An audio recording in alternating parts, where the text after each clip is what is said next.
Want to drive faster? Listen in as Kinch Rendell, an SCCA National Trophy winner and multi-time Pro Solo champion himself, interviews the best autocrossers in the land. He talks fast and drives even faster. And now here's your host, Kinch Rendell. This is a nice little impromptu podcast recording I did last week. You're about to hear from somebody with 5 solo national championships to go along with 5 pro solo championships. This is someone who is local for us for quite a while and still makes it back to practice. He's also someone that doesn't seem to have to drive a lot and still be fast. And this is all focused on what he does at nationals. He has a lot of suggestions for how to handle nationals, from the pressure to which course to walk, how many times to walk. Not only does he have the experience and the championships, he also will mention how he learned from others that also have been successful at nationals. I got a lot out of this. Even though I've been going for a long time, there's still some really simple things he suggests that I will definitely be implementing this year. This is none other than David Fouth. He will be in CMOD this year with Barry Ott, who hopefully you can hear ask questions as well as give information later on. There was a question and answer period toward the end. So once again, this is David Fouth.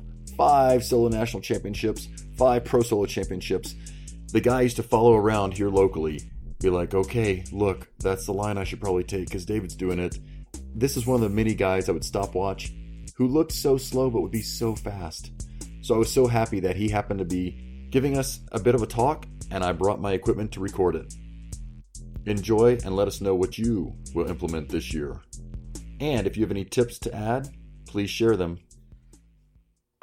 So obviously I don't have all the secrets in exactly how you're going to win solo nationals, but this is, I know, well, you get what you pay for, right?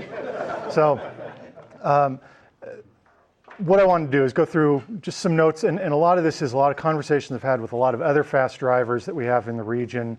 Over the years, I've been mentored by a lot of great drivers. I know when Bob Tennell moved here in 1995, he mentored me in a lot of things, and so I picked up a lot of things from him. Like, for instance, one of my common things that I always say is, for your line on the course, I follow the Bob Tennell school of tight. Take a tight line. So, this is really a lot of things that I've found that work well. Another way to look at this is I'll identify a lot of mistakes that I've made at nationals, and hopefully then other people can learn from that and not make those same mistakes and have more success and not fall into those same sort of pitfalls, right? So the big thing I want to say about nationals is, and some people say for how they prep it is, it's just another event. And yes, it is just another event, but it also is not just another event. And we all know that. And so it's important to recognize the realities of both of those facts. You've done it before. It's cones, chalk, timers. It's just running the course, right? So that part's familiar. I strongly recommend trying to find that common routine. The same things you do at the local events here, do it at nationals too. Just to get that familiarity, so that you're not in awe of what am I supposed to do next. You have that repetition and that practice in there. Don't be intimidated. There's a lot of big names that you've heard about and maybe seen. Oh my goodness, they turn off sometimes. You've got a lot of big competition here. You've got lots of multi-time national champions. There's no reason to be intimidated. They're just other people. So that's another way that it's just another event, right? As we all know, a big part of autocross is socializing. Take the time to socialize, have fun, make the event fun. Don't get caught up in, well, this is different. But if we go to the other side of the fact that it's not just another event, there's, for those of you who haven't been to nationals before, there's a lot more structure and professionalism in how it's run. The expectation of competitors as well as working are much higher. There's more prestige and money on the line, and that's going to change everybody's attitudes. And so what I think is, recognize that, you'll understand. So I think one of the things I've experienced in life is, if you understand more why you're feeling something, you can better handle for what you're feeling. So understanding those differences in that pressure, realize, okay, that's why I've got the shakes before I'm taking my first run. And I've been going to nationals since '95, and Barry can attest to this, I still have the shakes before my first run every nationals. But recognizing why that is will help you handle it better and help you remember that it's just another event, right? So some of the basics, and some of this you see in guides to your first solo nationals. Register and tech early. The scrutiny and the things you have to go through for both of those are much different than a solo event. The rules are the same, but it's just run differently. So do yourself a favor, get those early. Take the time to watch the other cars. Look for the fast cars when people are on course. Pay attention to the times. Figure out what the fast ones are. Look what they're doing, and pay close attention to contrast how those people that are turning in the fast times are different, particularly in what you might recognize as the harder spots. See what they're doing differently, and if you really pay attention, it's very obvious. They'll seem more smooth. They will seem more in control in a lot of cases, and they're hitting their lines, and that's something that you won't see in everybody. If you really pay attention, you'll see a marked difference, and the times will show that the fast people, you'll see the difference. It's a big event. You're out there all day. Make sure that you don't get fatigued, because that's going to affect your ability to run. Get to your work assignment early. Pay attention to the heats. Each course is running different heats. One course will get ahead of the other. You might run on one course, and then you go watch another course, and they get in a different heat, and you miss your work assignment. So don't do that. Just pay attention, because it's easy to lose track of all that. So that's kind of a couple of the basics. As far as learning the course, triple check which course you're running on the first day, because if you just glance at your stuff, you could think you're running on the opposite course the first day, and then you're going to have a rude awakening when you show up to the wrong grid the next day. What I found works really well, and this is through several co-drivers that kind of worked out what works nicely, is so first course walks, I walk my day 2 course first, and walk that a couple times. Get it to the point where it's familiar, all the elements. Okay, yeah, I do a brain walk through that. Get to the point where, okay, I recognize everything here. I've got a rough plan for how I'm going to do it. I can walk through it in my brain. And then never walk that course again until after you've run on the first day.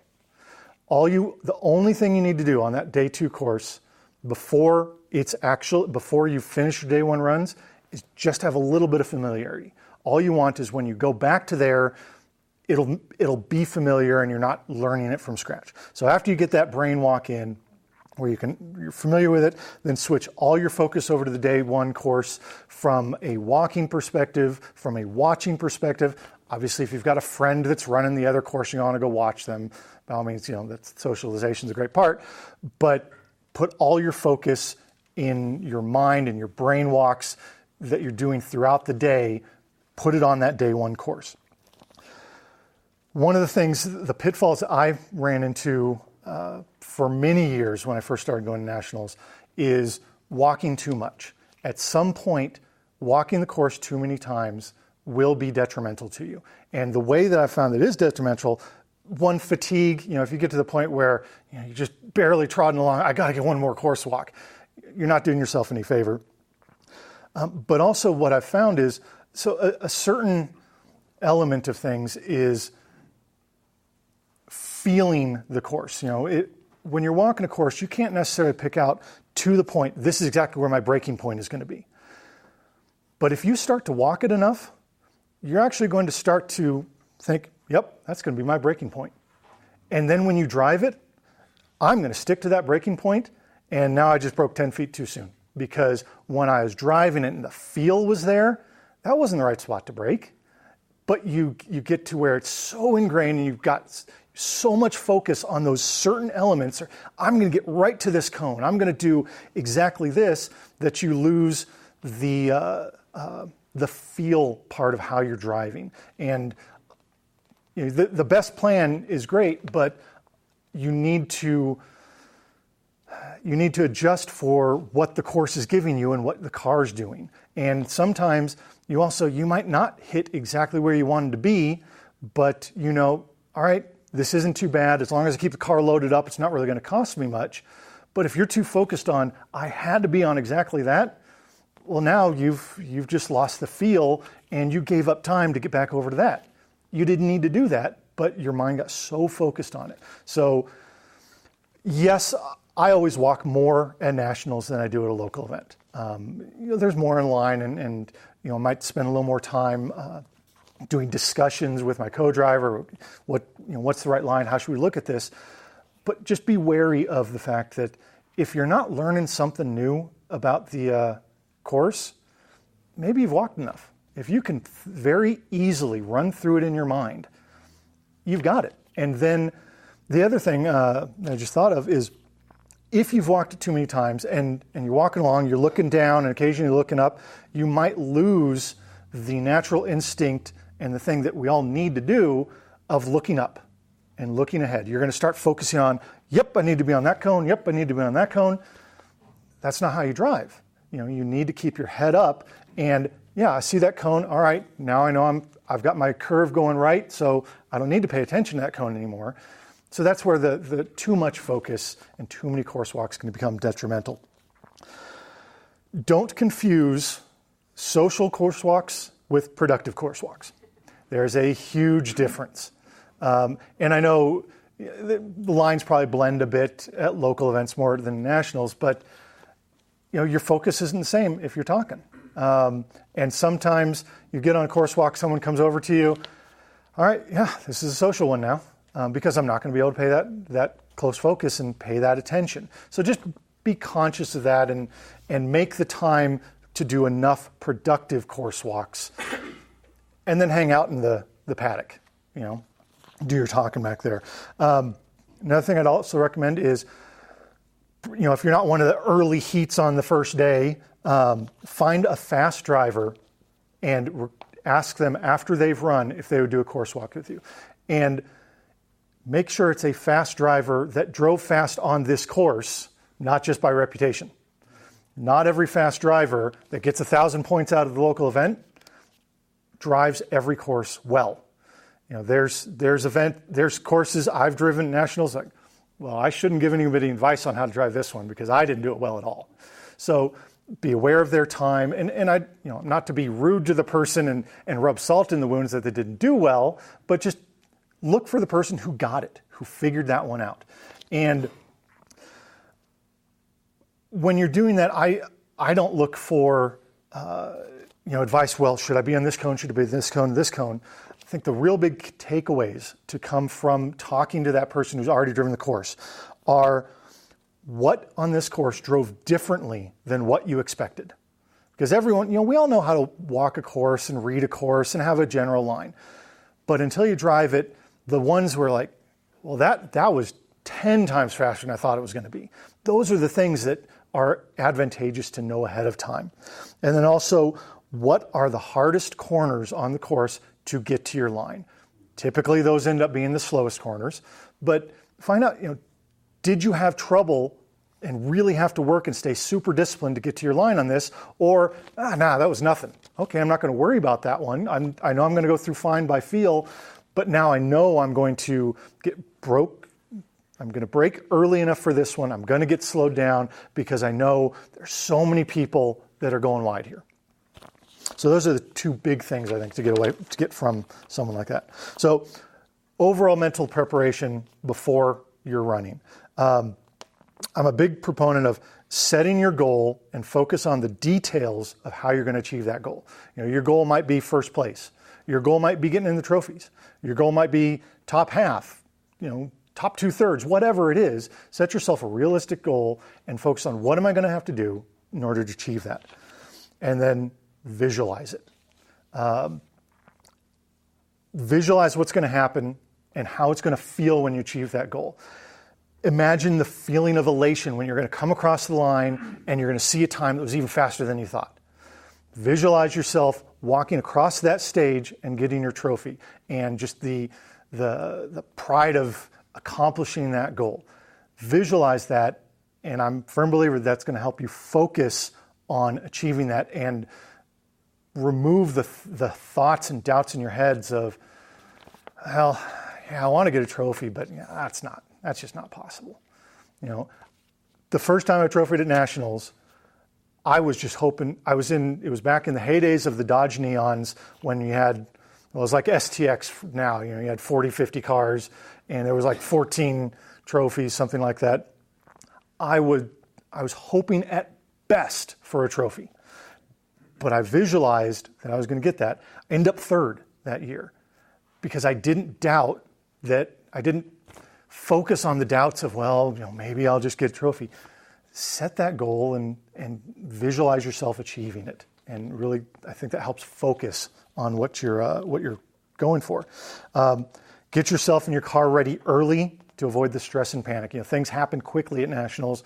Very easy to get behind the schedule if you're not paying attention. So just get it ready early. Don't worry about things outside your control. Just focus on yourself. I give credit to Barry for that one. I thought that was a great point. There's so many things you could start to worry about. Only focus on what you can control. The other things you can worry about and analyze those later. So, day one. Get your car prepped and get to grid early. There's a temptation sometimes for, okay, I'm going to drive around paddock and I'm going to warm up my brakes really good, and that's going to transfer some heat into my wheels, and then I'm going to be right into grid right at the last second. It's not going to make a difference. It's really not. If it's that much of a difference, then it's not going to make a difference. It's not worth the extra stress of not getting there early. And if you miss the time, going back to what we said earlier about the rigor of Nationals, you will lose your first run. I've seen it happen many times. So don't be that person. Don't add that extra stress that you don't need. I'll say resist the temptation to get that one last walk. Particularly they generally do a break between second and third heats. Between the second and third heats, they do a half-hour break, and as soon as second heat runs, there's just this mob of people that go out onto the course.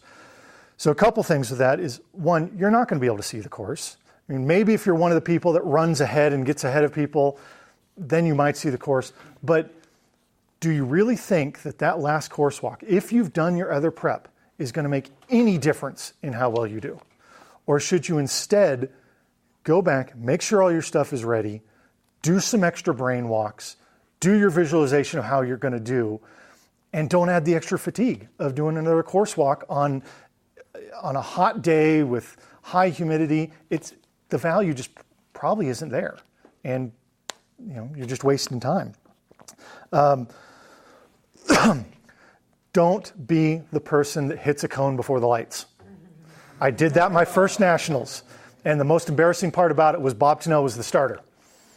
And he was very kind later. He said, well, I knew I had to watch out for that because a good driver like you hit it. I'm like, no, I was an idiot. I hit the cone before the start, and don't throw it away. You're not going to make your time there. You're going to make your time by executing later. So, also, you don't have to, this is a pet peeve of mine and something I like to do is, you don't have to leave the line the split second the starter tells you to go.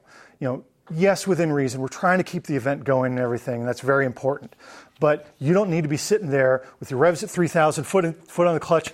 Okay, go. It's just adding extra stress. This isn't pro solo. This isn't a drag race. Okay, I'm good to go. Take a breath, then go. Go at your pace. Don't add that extra little panic moment of, did I go right when the starter told me to?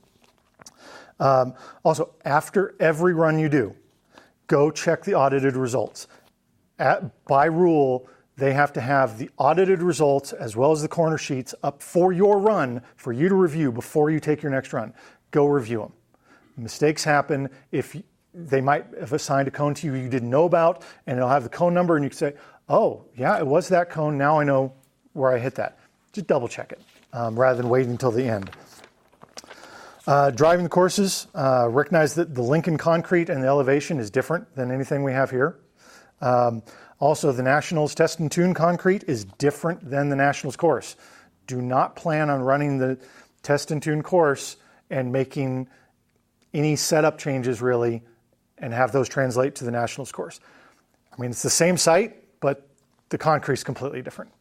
The Nationals courses, this point is kind of now irrelevant because I was going to say the Nationals courses tend to be faster than your typical RM solo course, but we were in fourth gear on the limiter this morning, so the courses that we have here today really are very indicative of what you'd see at Nationals. Fast, a lot of options to do a wrong line and find your own line.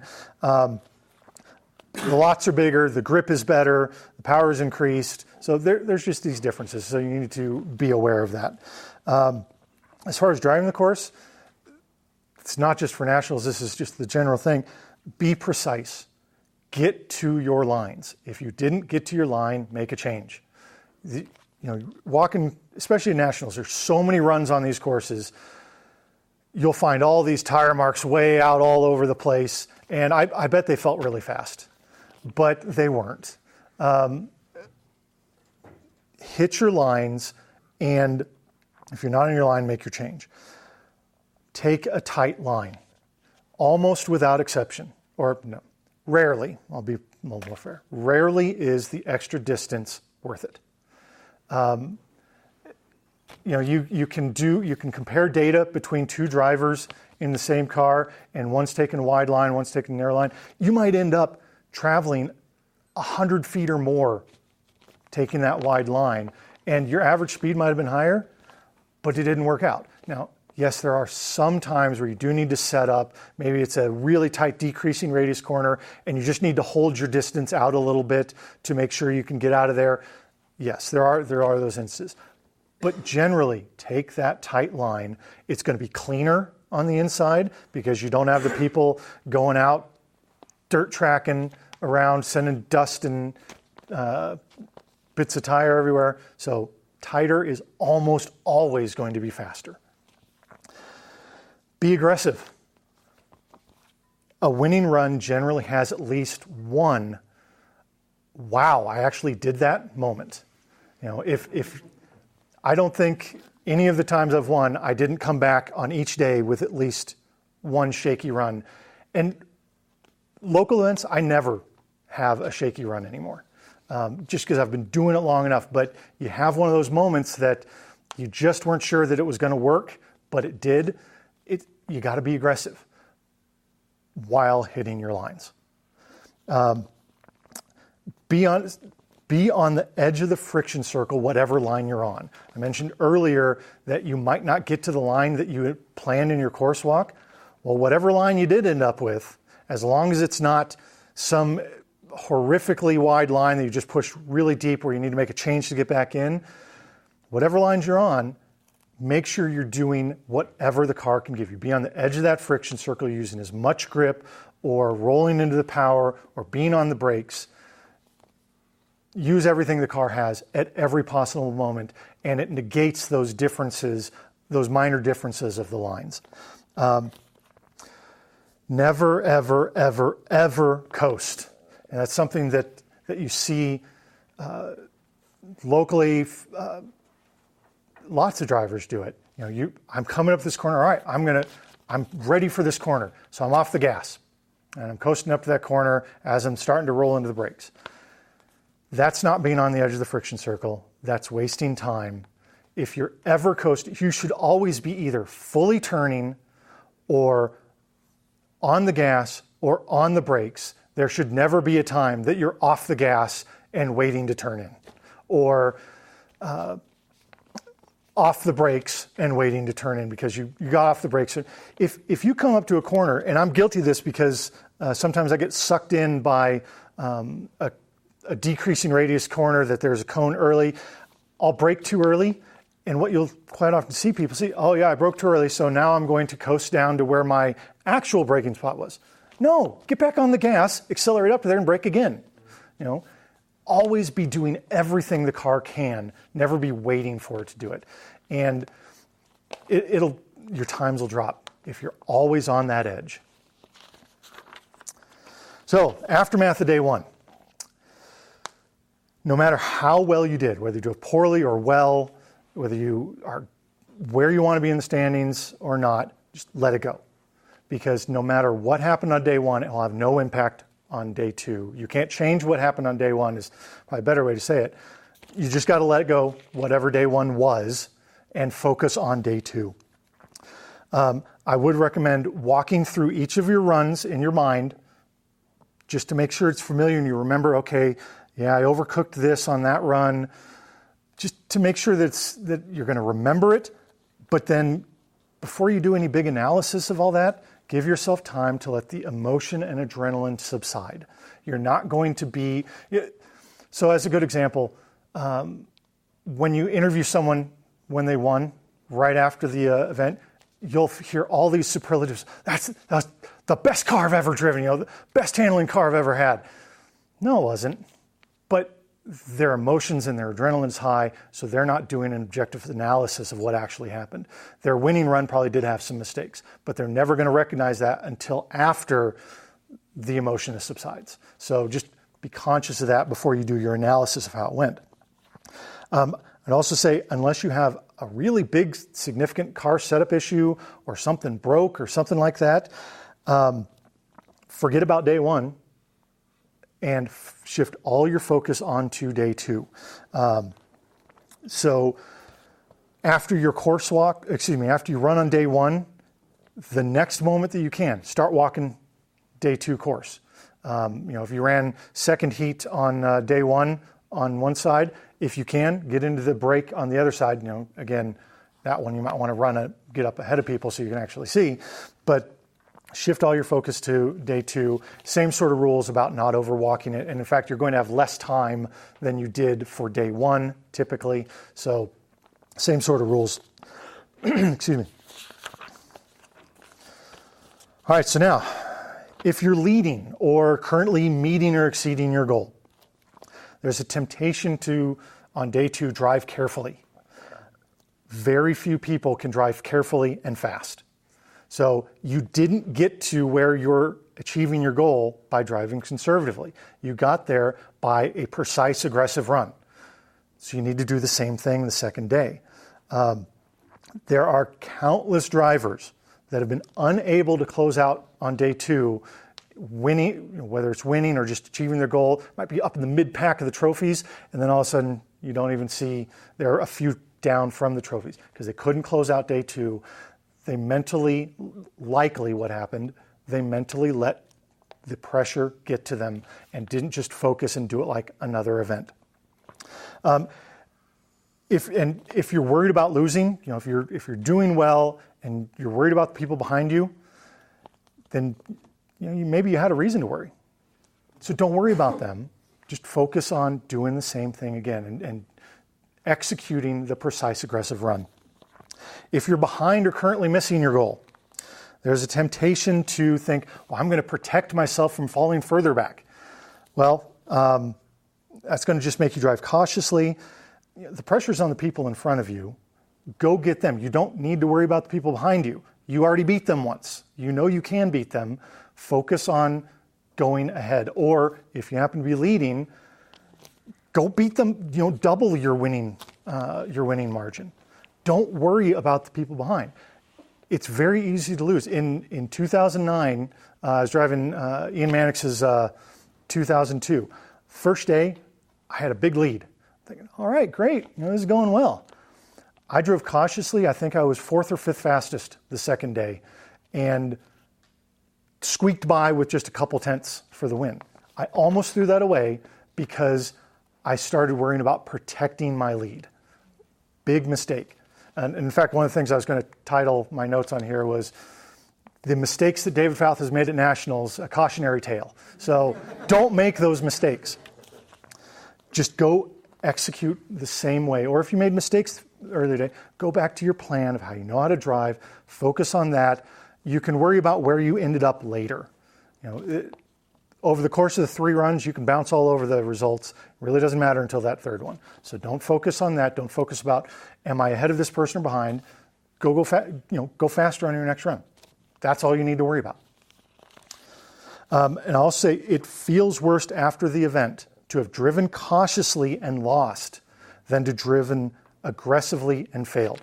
I would rather go out and spin and lose than to drive cautiously, and I did that last year, than to drive cautiously and be like, I left, coulda, shoulda, woulda.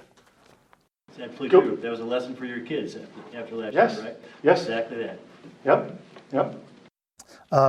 My kids were, and I think, a couple times my kids were like, oh, Dad, did you win? Well, no, guys, I didn't, but I went for it. And so I'm okay with where I ended up. Yes, there's a little bit of depression time after the event when you didn't quite achieve it, but I'd rather say that I went and grabbed for that brass ring than to, well, maybe I can touch it while I'm still holding on to something. Go for it. I mean, it's autocross. It's not the end of the world if you fail. Go try and get it. One last little thing I'll say is, with all the additional competition and pressure and everything there is nationals, there's a lot more talk, I think you get at the national level, about protests, is this person cheating, whatnot.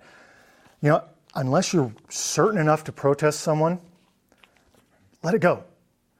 Because 99% of the time, the reason they're faster than you is not because of cheating. It's because they're driving better than you are.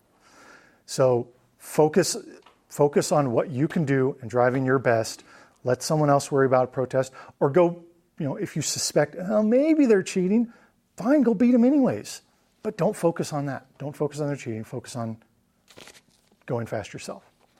So any questions, anything I can go over differently, anything that, that Bob wants to tell me I was completely wrong on? Or How many walk-arounds do you normally do? I'm sorry? How many walks do you normally do of the track? How many are we like 8 or 9? Yeah, I would say 6 to 8. 6 to 8, somewhere in there. It depends on how quickly you get it. Yeah. And if it's getting later, the big thing, probably by the second or third run, I want to make sure that I've got the ability to fully walk through. And most people do this, but if you don't, get in the habit of doing the autocross dance where you walk through it in your head. If you can get it in your head and I know I want to be near here, here, here. I know this one is decreasing radius. You get all those elements, then the rest of those walks are a little more familiarization. Maybe you might see something a little different. But really, it's what point did you get it where you've got it mentally and you can throughout the day, probably 20 times a day, I'm doing a mental brain walk through. It's just as valuable as that course walk. And I don't get tired doing it. What is your routine between runs? That's a good question. So, He's great at debriefing, I'll tell you that. but not immediately after the run. No, you have to take a second, but it's pretty amazing how much he can tell you just exactly what happened. For instance, No, please. That last time, he took a run and he got stopped, right? So his first real run was a rerun, right? He came back and told us exactly what happened. The title of slalom there, we were thinking that was second gear. We were going to struggle through that. It was third gear. We were flying through the thing, and he just totally nailed it. So it's amazing how well he can debrief you on exactly what happened. He'll stop and go, and he'll just tell you right through the whole thing. So that's part of it. Are you mentally going back through the run as you do that? So probably first thing when I get back, the tendency is to probably like, oh yeah, that was good running. No, stop, get out of the car, get the car ready. And in fact, so Barry and I have been co-driving for a few years now. And generally our thing is, okay, stop, get out of the car, change the numbers. We have to change weights between the car because he's, like 98 pounds. On a good day. So we get out of the car and we start doing numbers and weights. So we change the weight, the numbers. We change the weights. We change the seats. We're doing all these things to make sure the car is prepped for the next run. Okay, now let's start to think about what that run was. And now start to go through, okay, so this corner was not what I expected, and this, you could go flat through this. And walking through that and just thinking, what mistakes did I make? So you consciously aware of them and can know not to make them again, and where could I go faster? So I don't know if that answers your question. Yeah, for us, very well. shift points are important too. We shift a lot, and so that's one of the really good things he'll come back with is where our shift points, where we're guessing they would be, are they right or wrong or that. Right, 'cause there's quite often say, well, I don't know if we're going to hit the limiter in second. And sometimes on my first run, I'll just plan on going out and hitting the limiter in second. And, if it's really bad and I get real early, okay, I'll go ahead and go up to third. But sometimes, okay, if I'm banging the rev limiter for a second, all right, I know to tell Barry and help my co-driver, all right, here, to go to third early, and he'll go out and do the same thing, find a different shift point. But again, after you get everything done and prepped and ready for your next run, then do your analysis, because you can do your next run without the analysis. You can't do your next run without the car. So make sure you get your stuff ready ahead of time. Right, so that's one point for co-drivers. It's one thing for Dave to always do well and not tell me stuff, right? But if he tells me stuff, then I'm going to be faster, and I'll tell him stuff, and we can be as a team faster than we were separately. Absolutely. Any other questions? Who or what made you laugh the hardest in your experience at Nationals? Wow. Was it a social thing, or did something happen on course? Yeah. And we actually deleted the photo of this. And Barry knows what I'm talking about. So I'm going to withhold names of who this was of. But we were at Nationals. It was at Heartland Park in Topeka, and you couldn't there. I'm so glad we're not running there anymore. But there, to spectate the course, you were behind a fence, a chain link fence, and I was standing there with Barry and Kevin Wenzel, and I had my SLR camera, had a long lens on it and everything. I was taking pictures of the cars and whatnot, and I asked Barry or Kevin to hold the camera while I was going to go use the restroom. And I come back, and on my camera, there is a picture. So there's a person that is interesting fellow, nice guy, but just very interesting character at Nationals, that he was standing up against the chain link fence, his foot up on a tire or something like that, shirt off, and just doing a Captain Morgan pose, shirt off towards thing, and they took a picture of him. That was going to come, and it was going to come out at a future talent show, slideshow, but we decided for the sake of that person to be kind and just delete the photo. Oh, you really need to see that picture. I went looking for it. It's been fully deleted. Anything else? Thank you, David. Yeah. Great job. Appreciate you taking your time out to do that. Thanks for listening. For the show notes and contact information, please visit autocrosstalk.com. There you can also subscribe so that we can keep you up to date on new shows as they come out. Also, please leave us a review on iTunes and subscribe on iTunes for the upcoming shows. You can connect to our Facebook page at facebook.com/autocrosstalk. You can share your thoughts, your insights, your questions, your suggestions there. Also share with your friends. Hopefully you found it entertaining and motivating, and hopefully other people will as well.